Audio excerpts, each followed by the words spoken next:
Ano guys, may naligaw na ibon. Ayan o. May naligaw pa na ibon o. Mapakawalan namin. Napunta sa silong ng bahay. Kawawa naman, hindi mabubuhay rito yan. Kailangan sa bukid siya. Mabuhay siya. Ayan guys o. Kawawa naman. Punta sa silong.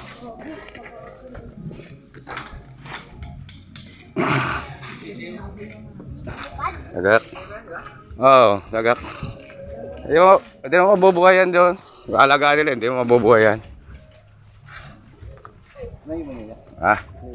Oh, tagak. Oh. Ang guys, oh. Ang dami ng ano. Makakawalan namin sa bukid para mabuhay. Oh, yan guys, oh.